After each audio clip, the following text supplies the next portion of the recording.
Bismillahirrahmanirrahim. Mari kita bersolawat bersama, semoga syafaat Nabi Muhammad SAW senantiasa menyertai kita semua. Allahumma sholli ala Sayyidina Muhammad wa ala ali Sayyidina Muhammad. Saudaraku, banyak orang sudah rajin ibadah, salat tepat waktu, sedekah rutin, bahkan berdakwah. Tapi anehnya, di tengah semua itu mereka bisa terjatuh ke dalam jurang yang sangat berbahaya. Ini bukan dosa besar yang tampak, tapi penyakit hati yang sering datang diam-diam tanpa disadari. Dan celakanya, semakin saleh seseorang, semakin besar godaannya untuk jatuh di titik ini. Pada kesempatan baik ini, kita akan membahas bagaimana cara mengenali tanda-tanda dosa kecil yang sering tak kita sadari, dan bagaimana menjaga hati tetap murni di hadapan Allah. Jangan lewatkan, karena bisa jadi inilah pertolongan Allah agar kita diselamatkan dari jebakan paling berbahaya di jalan kebaikan. Jebakan halus di jalan kebaikan. Waspada penyakit hati. Saudaraku yang dirahmati Allah, banyak orang mengira setelah berada di jalan kebaikan, gangguan setan akan berhenti. Padahal justru disitulah tipu daya setan semakin halus dan berbahaya. Setan tahu ia tak perlu lagi menyesatkan secara terang-terangan. Ia cukup membisikkan penyakit hati yang perlahan merusak amal tanpa disadari. Rasulullah Shallallahu Alaihi Wasallam pernah memperingatkan tentang riya, sebuah penyakit hati yang membuat seseorang beramal bukan murni karena Allah, tapi karena ingin dilihat, dipuji, atau diakui manusia. Awalnya mungkin niat lurus, tapi lama-kelamaan tepuk tangan manusia mulai terasa manis, pengakuan mulai menjadi candu, dan hati pun mulai berpaling dari keikhlasan. Inilah jebakan tersembunyi di jalan kebaikan. Bukan lagi tentang amal yang kurang, tapi tentang hati yang bergeser arah. Setan sangat lihai membungkusnya seolah-olah kita masih dalam kebaikan, padahal hakikatnya kita sedang menumpuk beban sia-sia. Karena amalan yang dipenuhi riya bisa tak bernilai di sisi Allah. 1. Ujub. Mengagumi diri sendiri. Ada satu penyakit hati yang sangat halus, namun mematikan, yaitu ujub. Merasa kagum pada diri sendiri. Ia sering datang setelah seseorang menempuh perjalanan panjang dalam amal kebaikan. Ketika seseorang mulai berkata dalam hati, "Aku sudah banyak beramal, aku lebih baik dari orang lain," maka saat itu ia mulai berjalan di tepian jurang yang berbahaya. Sebab ujub bukan sekadar kesombongan biasa, tapi bentuk perampasan hak Allah sebagai zat yang menilai hamba. Rasulullah Shallallahu Alaihi Wasallam dengan sangat tegas memperingatkan bahaya ini. Dalam sebuah hadis, beliau bersabda, "Celaka hamba yang berkata, aku lebih baik dari si fulan." H.R. Ahmad. Ujub membuat seseorang lupa bahwa semua amal kebaikan yang ia lakukan sesungguhnya adalah taufik dari Allah. Tanpa pertolongannya, kita tak akan mampu mengerjakan satupun amal saleh. Ujub menanamkan ilusi bahwa kebaikan datang dari kekuatan diri, padahal semua hanyalah titipan. Yang lebih berbahaya, ujub sering datang secara tersembunyi. Ia menyusup dalam pujian, dalam jumlah pengikut yang meningkat di media sosial, dalam ucapan orang lain yang memuji kebaikan kita. Tanpa disadari, hati mulai merasa layak dipuji, mulai menganggap diri lebih mulia.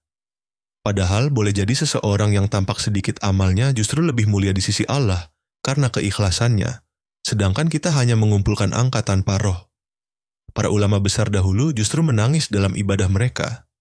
Bukan karena takut amalnya kurang banyak, tapi takut amalnya penuh dengan ujub dan riya. Mereka lebih takut pada penyakit hati daripada dosa-dosa besar. Karena ujub bisa membatalkan pahala tanpa disadari. Mereka paham bahwa amalan yang dibawa ke akhirat bukan jumlahnya, tapi bagaimana Allah menerimanya. Semoga Allah membersihkan hati kita dari ujub yang tersembunyi, mengajari kita untuk selalu memandang diri penuh kebutuhan kepada rahmat-Nya, dan membukakan pintu keikhlasan yang tulus, agar setiap amal kecil kita diterima sebagai bekal terbaik menuju akhirat. 2. Merasa amal sudah cukup membeli surga. Ada sebagian orang yang tanpa sadar terjebak dalam keyakinan yang berbahaya. Merasa amalnya sudah cukup untuk membeli surga. Mereka berkata dalam hati, "Saya sudah salat, puasa, bersedekah, insya Allah surga pasti untuk saya.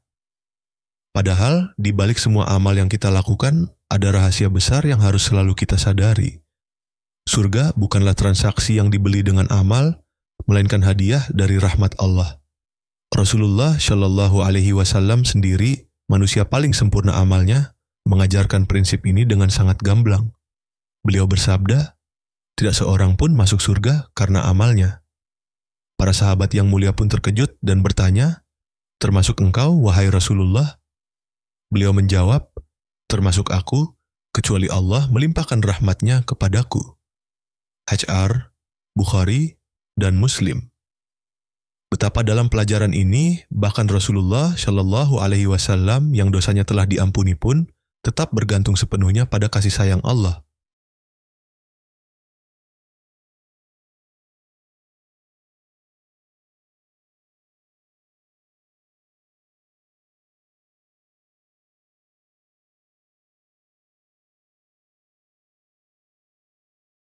Semakin kita banyak beramal, seharusnya justru semakin besar rasa takut kita. Apakah amal kita diterima? Apakah amal itu benar-benar ikhlas? Apakah sudah sesuai dengan tuntunan? Sebab amal yang diterima bukan sekadar soal banyak, tapi tentang keikhlasan, ketaatan, dan kebersihan hati di dalamnya. Jangan sampai kita terjebak merasa aman hanya karena rutinitas ibadah yang kita lakukan. Para ulama besar mengajarkan doa yang sangat indah, sekaligus menggetarkan, Ya Allah, jangan engkau hisap aku karena amal-amalku. Jika engkau menghisapku karena amal, binasalah aku, tapi hisaplah aku dengan rahmatmu. Mereka sangat memahami amal sebesar apapun, tetap tidak layak jika dibandingkan dengan nikmat Allah yang tiada terhitung. Maka mari terus beramal dengan penuh kesungguhan, namun selalu tunduk dalam kerendahan hati. Bukan amal kita yang membuat kita pantas masuk surga, melainkan rahmat Allah yang menyelimuti setiap amal kita. Semoga Allah menutup hidup kita dengan husnul khatimah, menerima amal-amal sederhana kita, dan memasukkan kita ke dalam surganya dengan rahmat dan kasih sayangnya.